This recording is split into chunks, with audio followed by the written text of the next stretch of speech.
नमस्कार। आज हम बात करेंगे कि कैसे आर्टिफिशियल इंटेलिजेंस मतलब एआई भारत में टैक्स कलेक्शन के तरीके को बदल रहा है। हमारे पास एआईज नज इंडियाज टैक्स रेवेन्यू रेवोल्यूशन लेख से कुछ काफी दिलचस्प जानकारी है। तो आज हम समझने की कोशिश करेंगे कि ये एआई टैक्स नियमों का पालन करवाने में कैसे मदद कर रहा है और इसके असल में नतीजे क्या निकल रहे हैं। और एक बात, पिछले 4 सालों में एआई की मदद से सरकार में 11,000 करोड़ रुपए से ज्यादा का अतिरिक्त टैक्स वसूला है। तो चलिए इसे थोड़ा और गहराई से समझते हैं। तो सबसे पहले ये एआई सिस्टम ये आखिर काम कैसे करता है, क्या है इसमें ऐसा? तो देखिए, आयकर विभाग एक हाइब्रिड एआई मॉडल का इस्तेमाल कर रहा है। ये मॉडल ना कई सारी चीजों का विश्लेषण करता है, जैसे किसी के पुराने टैक्स भरने के पैटर्न क्या रहे हैं, उनके लेन देन में अगर कोई विसंगति मतलब कोई गड़बड़ी दिख रही हो या फिर कोई बहुत बड़ी रकम की गतिविधियां हों। और इस सिस्टम को कई मौजूदा प्लेटफॉर्म से जोड़ा गया है, जैसे बेंगलुरु का सेंट्रलाइज्ड प्रोसेसिंग सेंटर, जिसे सीपीसी कहते हैं, वो डेटा मैनेजमेंट का हब है एक तरह से। अच्छा, तो ये जो विश्लेषण होता है इसके लिए जानकारी कहाँ से आती है, मतलब बेसिस क्या है इसका? देखिए, इसका मुख्य आधार है एनुअल इन्फॉर्मेशन स्टेटमेंट यानी एआईएस। ये करीब 40 करोड़ टैक्स पेयर्स के लिए बनता है। पर यहाँ एक दिलचस्प बात है, असल में टैक्स रिटर्न भरने वाले लोग सिर्फ 9 करोड़ के आसपास हैं। 40 करोड़ का डेटा पर रिटर्न सिर्फ 9 करोड़। हाँ, तो एआई का जो फोकस है वो उन बाकी 31 करोड़ लोगों पर है जो या तो रिटर्न फाइल नहीं कर रहे हैं या फिर शायद उसमें पूरी या सही जानकारी नहीं दे रहे हैं। और ये सिर्फ ये नहीं देखता कि रिटर्न भरा गया या नहीं, बल्कि ये भी जांचता है कि दी गई जानकारी कितनी सटीक है और क्या कोई ऐसा है जो बार बार गलती कर रहा है। पैटर्न पकड़ता है ये दिलचस्प है। मतलब गलतियां पकड़ रहा है, लेकिन सरकार सिर्फ सजा देने के बजाय कुछ और कर रही है ना? लेख में शायद नज करके कुछ था, ये क्या चीज है? बिल्कुल सही पकड़ा आपने, नज। इसका पूरा मतलब है non intrusive usage of data to guide and enable. ये एक, आप कह सकते हैं, बहुत ही अनोखा और नरम तरीका है। इसमें टैक्स विभाग सीधे कोई सख्त नोटिस भेजने के बजाय उन लोगों को जिनकी जानकारी में कुछ गड़बड़ी लगती है, उन्हें एसएमएस और ईमेल के जरिए बस एक सूचना भेजता है। उन्हें एक मौका दिया जाता है कि वो खुद ही मतलब स्वेच्छा से अपनी रिटर्न को अपडेट कर लें। अच्छा, मतलब बिना किसी दबाव या शर्मिंदगी के। तो ये नज वाली रणनीति, इसके नतीजे कैसे रहे? क्या ये वाकई काम कर रही है? नतीजे तो सच कहूं तो वाकई चौंकाने वाले हैं। 2021-22 से 2024-25 के बीच करीब 1 करोड़ लोगों ने इस तरह के नज मिलने के बाद अपने रिटर्न्स अपडेट किए। 1 करोड़ लोगों ने? जी हाँ, और इससे सरकार को मिला 11,000 करोड़ रुपए का अतिरिक्त राजस्व।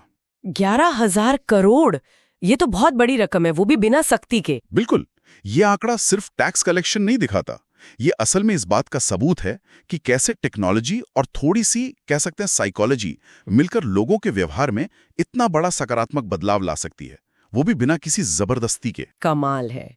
अच्छा, ये तो हुई आमदनी की बात, लेकिन क्या एआई का इस्तेमाल सिर्फ यहीं तक है या टैक्स के कुछ और थोड़े पेचीदा मामलों में भी इसे आजमाया गया है? हाँ, बिल्कुल।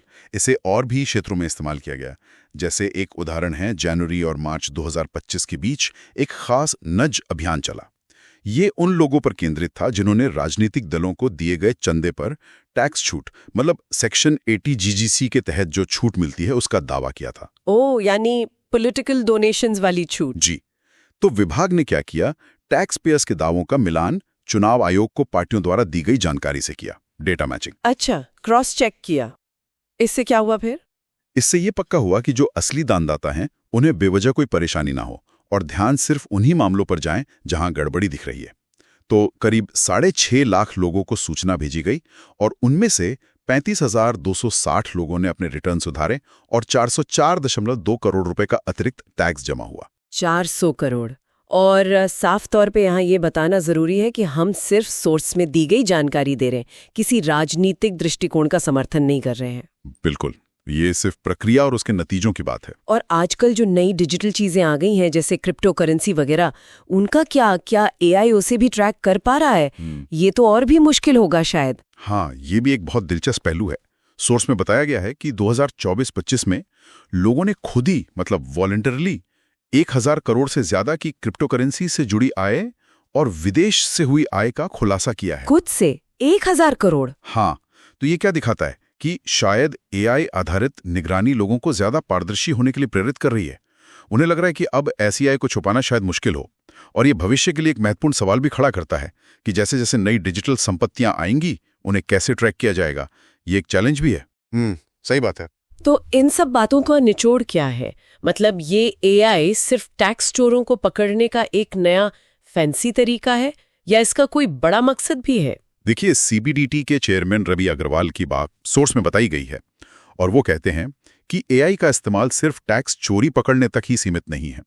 इसका बड़ा लक्ष्य है टैक्स नियमों के पालन को आसान बनाना, लोगों का टैक्स व्यवस्था में भरोसा बढ़ाना और ओवरऑल डिजिटल गवर्नेंस को मजबूत करना। अच्छा, तो ये सिर्फ सजा देने के बारे में नहीं है, बल्कि सिस्टम को बेहतर, ज्यादा कुशल और भरोसेमंद बनाने के बारे में है। सही कहा। मतलब टेक्नोलॉजी का इस्तेमाल डराने के लिए नहीं, बल्कि एक तरह से सही काम करने में मदद करने के लिए हो रहा है। बिल्कुल। और अगर हम इसे थोड़ा और बड़े परिप्रेक्ष्य में देखें तो भारत का ये जो मॉडल है ना, जिसमें एआई का विश्लेषण और नज जैसे नरम उपायों का एक मिश्रण है, ये दुनिया भर के लिए टैक्स कलेक्शन सुधारने का एक बेहतरीन उदाहरण बन सकता है। ये दिखाता है कि कैसे टेक्नोलॉजी का इस्तेमाल दुनिया के सबसे बड़े लोकतंत्र में शासन प्रणाली को ज्यादा प्रभावी और कह सकते हैं नागरिक अनुकूल बना सकता है। तो संक्षेप में कहें तो एआई भारत के टैक्स व्यवस्था को वाकई बदल रहा है। ये न केवल ज्यादा राजस्व ला रहा है, बल्कि लोगों को नियमों का पालन करने के लिए धीरे से प्रोत्साहित भी कर रहा है। हाँ, बिल्कुल। और यहाँ एक सोचने वाली बात ये निकलती है कि जब एआई टैक्स जैसे इतने जटिल और कई बार संवेदनशील क्षेत्र में पारदर्शिता और अनुपालन को इस तरह बेहतर बना सकता है, तो जरा सोचिए गवर्नेंस यानी शासन के और कौन-कौन से क्षेत्र हो सकते हैं जहां इसके सही और नैतिक इस्तेमाल से इसी तरह के बड़े और सकारात्मक बदलाव लाए जा सकते हैं। ये एक अहम सवाल है।